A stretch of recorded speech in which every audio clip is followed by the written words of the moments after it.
ইয়া কোনো মতলব আছে? এবারে বেগমের জন্মদিনে বিরাট একটা উৎসব করব। সারা দেশ থেকে মহান মহান অতিথিদের নিয়ে আসা হবে।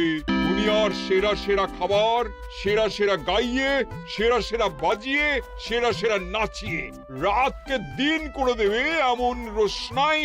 রেস্টো নাই। কি বললে? বহুত বড়িয়া আপনার সোচ, লেকিন মাফ করবেন হুজুর, রাজকোষের অবস্থা খুবই খারাপ। উৎসব করার মতো তো রেস্টো নাই জাহাপানা। কোনো কথা শুনতে চাই না। আমি হলাম গিয়ে বাংলার নবাব। আমি আনন্দ হই হুল্লোড় করবো না তো কে আর করবে? একদম ঠিক জাহাপানা, কিন্তু কর বসিয়ে টাকা তোলো। সব কিছুতেই কর বসানো আছে জাহাপানা। হাসি কান্না ছাড়া আর কোনো কিছুতেই কর বসানো যে বাকি নেই। তার ওপরেই কর বসাও। হাসি কান্নার ওপর কর?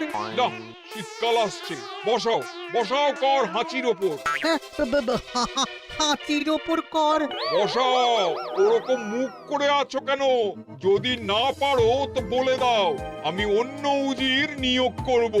আমি আজই ঘোষণা করে দিচ্ছি, এবার থেকে হাতির ওপর কর দিতে হবে। হ্যাঁ, তো জানাব, এতে প্রজারা যদি ক্ষুব্ধ হয়? আরে বাবা, প্রজাদের কাজই তো মাঝে মাঝে ক্ষুব্ধ হওয়া। তা ঠিক হুজুর। আমাকে কদর করে এমন কিছু সন্ডা আছে, তাদেরকে কাজে লাগাতে হবে। বহুত খুব জাহাপানা। তাহলে হাঁচি গোনার লোকের ব্যবস্থা করে নি। ওই সন্ডারাই হাঁচি গুনবে। ওদের স্বেচ্ছাসেবক হিসেবে নিয়োগ করো। বহুত খুব জাহাপানা। সব জায়গায় লোক পাঠাতে শুরু করো, তবে কৃষ্ণনগরে বেছে বেছে লোক পাঠাবে। আর মনে রেখো, ওখানে গোপাল আছে।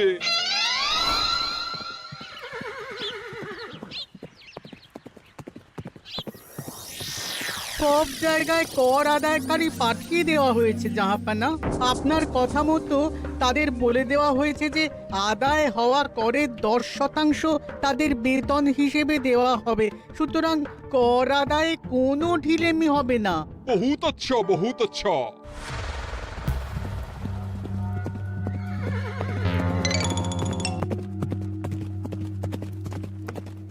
হ্যাঁ, তুমি ঠিক পড়েছো তো মন্ত্রী?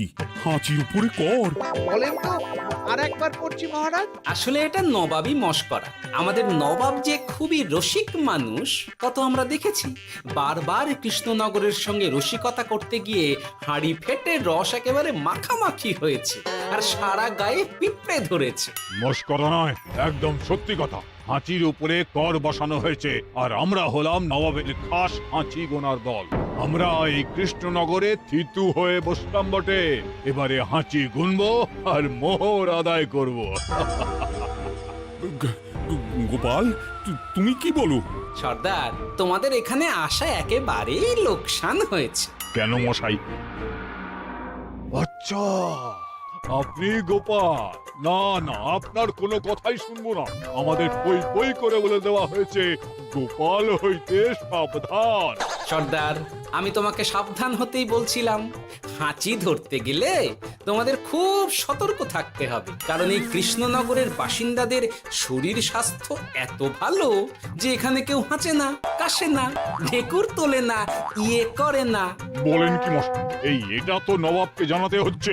যাও যাও, এক্ষুনি মুর্শিদাবাদে ফিরে গিয়ে নবাবকে জানাও। ওরে, কেউ এদের যাওয়ার ব্যবস্থা করে দে।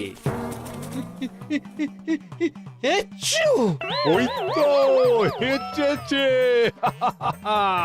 হাঁচি এক, পুরো এক মোহর। হাঁচি দুই, দুই মোহর। আরে, এটা তো হাঁচির বাচ্চা, এটা তো ধরলে চলবে না। কেন? হাঁচি হলেই তো হলো। কি করব সর্দার, লিখবো? দেখ, একবার গুনে যখন ফেলেছি পুরো ছাড়তে পারবো না। আধমোহর লেখ। এটা কাশি, কাশিতে কোনো করের কথা নেই। লেখ লেখ লেখ লেখ লেখ। হাঁচি তিন, পুরো এক মোহর। হাঁচি চার,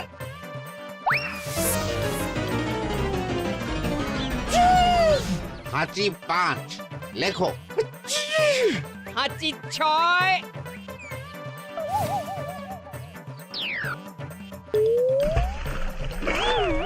যা যা কি রে, শুনেছিলাম কৃষ্ণনগরের মন্ত্রীটা মাথা মোটা, প্রমাণ হয়ে গেল। জল থেকে উঠবে যখন ঠান্ডা লেগে হাঁচি তো আরো বাড়বে। জলে বুড়ুবুড়ি উঠছে, বেটা জলের তলায় তলায় হাঁটছে, হাঁচি সাত। এখনো তো ফিরলো না, বেলা গড়িয়ে দুপুর হয়ে গেল। ভাববেন না রাজামশাই, আমরা যারা যারা এখানে এসেছি সবাই ধড়িবাজ লোক, মন্ত্রীর হাঁচি নিংড়ে নিয়ে ফিরবে। ছি ছি ছি ছি ছি ছি ছি ছি ছি। কি হলো গোপাল? আমরা কৃষ্ণনগরের প্রবাদ প্রতিম আতিথেয়তার অসম্মান করেছি মহারাজ। কেন, কিভাবে, কখন? এখন মহারাজ, এখন এনারা সেই সুদূর মুর্শিদাবাদ থেকে এসেছেন, আর আমরা এতক্ষণ শুধু অন্য কথাই বলে চলেছি, এনাদের আপ্যায়নের ব্যবস্থা করিনি। তাই তো। মহারাজ, আপনি ব্যস্ত হবেন না। এই কে আছো? শোনো, এদের রাজ অতিথিশালাতে থাকার বিশেষ ব্যবস্থা করো। এদের খাবার যাবে মহারাজের পাকশাল থেকে। এদের সব সুবিধে অসুবিধে দেখার জন্য দাস দাসী নিযুক্ত থাকবে। এই চলো হে চলো। আরে দাঁড়াও সর্দার, হ্যাঁ বলুন। তোমাদের তো আবার গোপালের কথা শোনা বারণ। আমার ব্যবস্থায় বোধহয় তোমরা থাকবে না।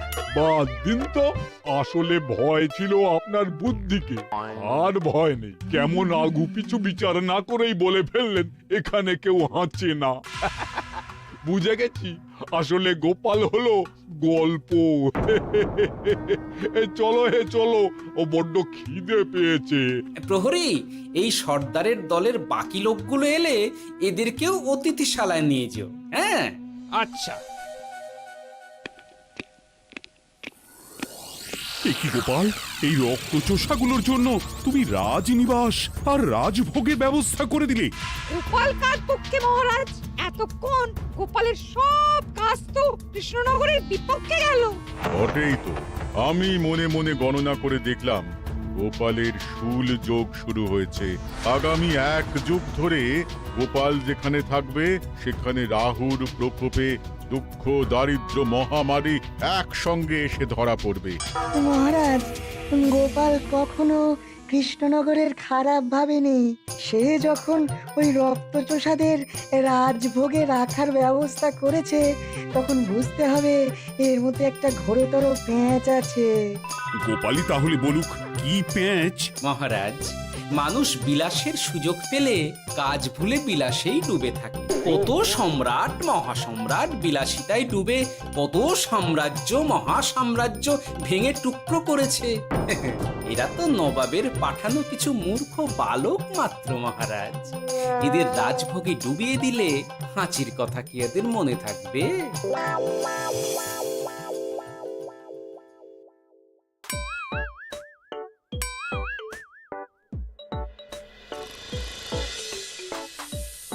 কি ব্যবস্থাপনা সব ঠিক আছে তো? হ্যাঁ হ্যাঁ, খাসা ব্যবস্থা হয়েছে। আপনারা আমাদের অতিথি বলে কথা, আরাম করুন।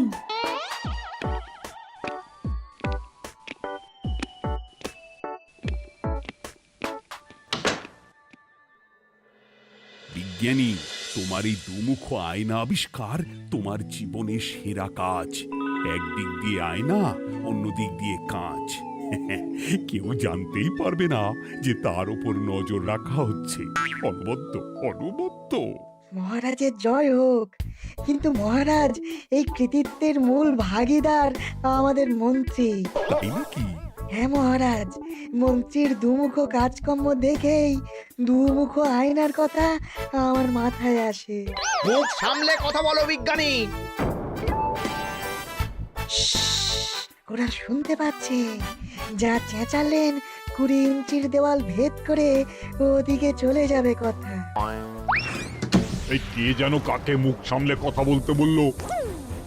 ওই ওই বাইরে কেউ বলেছে। এই তোমরা সবাই শোনো, অতিথিদের যেন আদর যত্নের ত্রুটি না হয়। আমি আর যাই, কাল সকালে আসব, কেমন? গোপালকে নিয়ে নবাব আর উজির যেমন ভয় দেখিয়ে দিয়েছিল, গোপাল কিন্তু সেরকম নয়। এই তোরা কি বলিস? না না না না না না, গোপাল একটু ওই হাবা গোবা আছে দাদা। দেখো দেখি কেমন বুক পেতে দিয়েছে, এবার ওদেরই বুকে বসে ওদেরই দাড়ি ওপরাবো। গোপালের জবাব নেই, ঠিক সামলে দিল। মহারাজ, এই প্যাঁচটা আমার মাথাতেই এসেছিল, কিন্তু ওই যে নাকে মাছি ঢুকে গিয়েই সব বরবাদ হয়ে গেল। মহারাজ, এই পরিকল্পনা যদি মন্ত্রীর মাথাতে আগে এসে থাকে তাহলে এদের মন্ত্রী আমার চেয়ে ভালো করে সামলাতে পারবেন মহারাজ। বটেই তো, এই দায়িত্ব আমি নিলাম মহারাজ।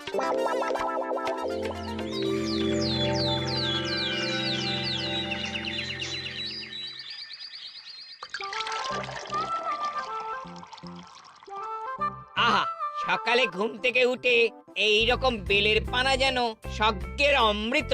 আছে আছে, আরো আছে। পানীয়, খাদ্য, আরাম, আয়েশ, যত চাও তত পাবে। এ কি, আপনি গোপাল কোথায়? মহারাজ বিবেচনা করে দেখেছেন যে মহামান্য অতিথিদের পরিচর্যার ভার গোপালের মতো একজন ভাঁড়ের পক্ষে বহন করা সম্ভব নয়, তাই এই দায়িত্ব আমাকে দেওয়া হয়েছে। কিন্তু কোনো কিন্তু নেই সর্দার, আমি যে খানা পিনা নাচা গানা আমোদ আহ্লাদের ব্যবস্থা করেছি দেখে তুমি চমকে যাবে। দেখা নয় বিজ্ঞানী, এবার শুধু কাজের সময়। কাল মন্ত্রীর উপর ওদের ভার ছেড়ে দিয়ে কৃষ্ণনগরের যে সর্বনাশটি করেছো, কোনো কাজ করে আর সেটিকে সামলানো যাবে না। হ্যাঁ, আহা, তোমার দেখছি মন্ত্রীর উপরে একটুও আস্থা নেই। ঠিক কি প্যাচ করছো বলো তো? প্যাচের কথা পরে হবে, তোমাকে যত তাড়াতাড়ি সম্ভব হাঁচির ওষুধ আবিষ্কার করতে হবে। হাঁচির ওষুধ? হ্যাঁ, হাঁচির ওষুধ। ওভাবে দেখছো কি বন্ধু, তোমাদের কাজের সব দায়িত্ব এখন আমার কাঁধে। তোমরা আমোদ করবে আর আমি কর আদায় করে তোমার হাতে এনে তুলে দেব। সর্দার, এর মধ্যে একটা চাল আছে মনে হচ্ছে। কি আর আমি বুঝিনি। এখন কি করবে? বিশ্বাস করে আদায় উসুলের ভার এর উপরে ছেড়ে দেবে? পাগল নাকি? মন্ত্রীমশাই, বলো বন্ধু। বলছিলাম আর দেরিতে কাজ কি?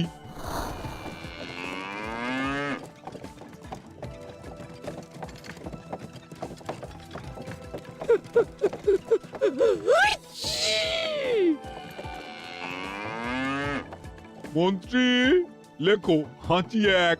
ওহে, তোমার নাম কি? মন্ত্রেশ্বর হুজুরি আগে। লিখুন মন্ত্রীমশাই, নাম লিখুন। ওহে মন্তেশ্বর, হাঁচি কর, এক মোহর ছাড়ো দেখিনি। হাঁচি দুই। আরে যাও, দৌড়ে গিয়ে দু মোহর আদায় করে আনো। ওরে, তোরা সব কৃষ্ণনগরের কোণে কোণে ছড়িয়ে পড় দেখি, একটা হাঁচিও যেন বাদ না পড়ে। হ্যাঁ,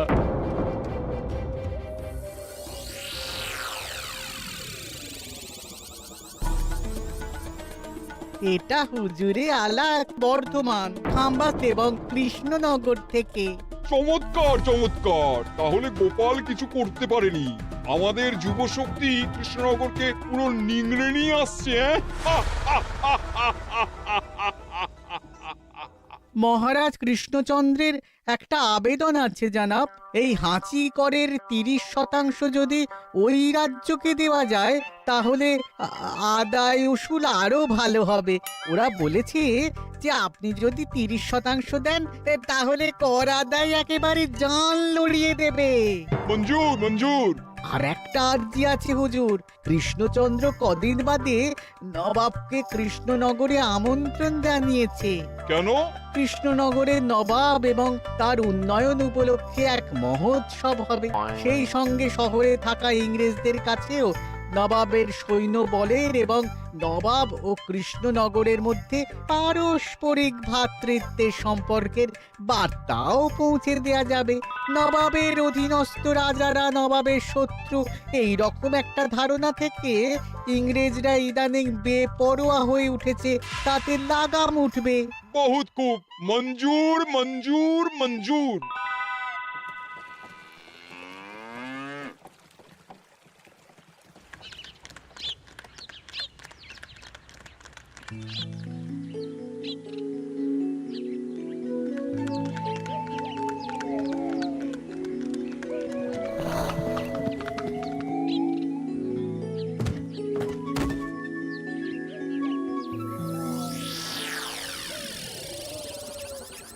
কি ব্যাপার গোপাল?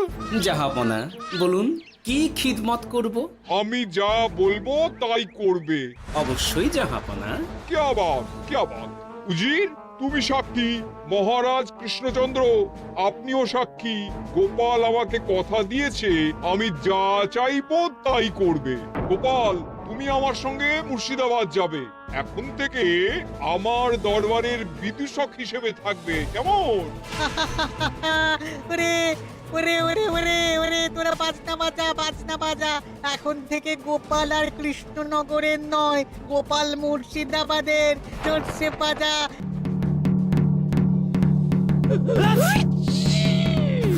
কি হলো? হুজুর, মনে হচ্ছে আপনার সৈন্যদল হাঁটছে। হ্যাঁ? হুজুর, হাঁচিগড়ের বন্যা সব সৈন্য 10-12টা করে হেঁচে ফেলেছে। মানে প্রচুর মোহর হয়ে গেছে আর বাড়ছে। আমার হাঁচি গোনার দল একটা হাঁচিও বাদ দেবে না।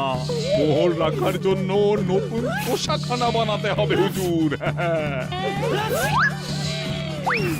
সর্দার, আমাদের হাঁচিগুলো কি খুলবো? হ্যাঁ, নিশ্চয় একটা হাঁচিও যেন বাদ না পড়ে। চলুন হুজুর, আমরা এখানে দাঁড়িয়ে থেকে আর কি করব? ওরা হাঁচুক আর হাঁচি গুনুক। চলুন নবাব বাহাদুর, আপনার জন্য কৃষ্ণনগরের রাজাতীর্থ অপেক্ষা করছে। হুজুর, আমার মনে হয় আমাদের কৃষ্ণনগরে এখন আর দেরি করা উচিত হবে না। আমরা সোজা শহরের দিকে রওনা হয়ে যাই। শহরের ইংরেজদের শিক্ষা দিয়ে ফেরার পথে আমরা কৃষ্ণনগরের আতিথ্য গ্রহণ করব। সে কি? মহারাজ, নবাবের মতো কর্তব্যপরায়ণ ইনসানকে তার কর্তব্য পালনে বাধা দেবেন না। আমরা ওনার শহর থেকে ফেরার অপেক্ষায় থাকব। ঠিক, আমার এক্ষুনি শহরে যাওয়ার দরকার। ইংরেজরা সব নিয়ম কানুন ভেঙে চুরে যা ইচ্ছে তাই করতে আরম্ভ করেছে। উচিত সৈন্যদের ডাক দাও, চলো রওনা হই। কিন্তু জাহাপনা, আপনার সৈন্যদের থেকে পাওনা মোহরগুলো এতক্ষণে যা হেঁচেছে, লাখখানেক মোহর তো হয়েই গেছে। ওটা আমরা নিজেদের মধ্যে বুঝে নেব। কিন্তু ওই করের 30% যে কৃষ্ণনগরের পাওনা। পেয়ে যাবে। শহর থেকে ফিরি। আরেকটা কথা, হাঁচি কর ব্যবস্থা এখন থেকে উঠে গেল।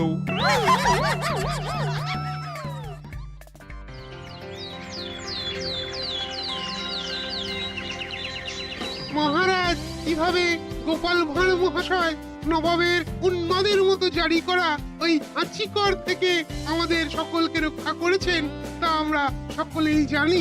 খাম্বাজের তরফ থেকে তাই গোপালকে সামান্য উপহার।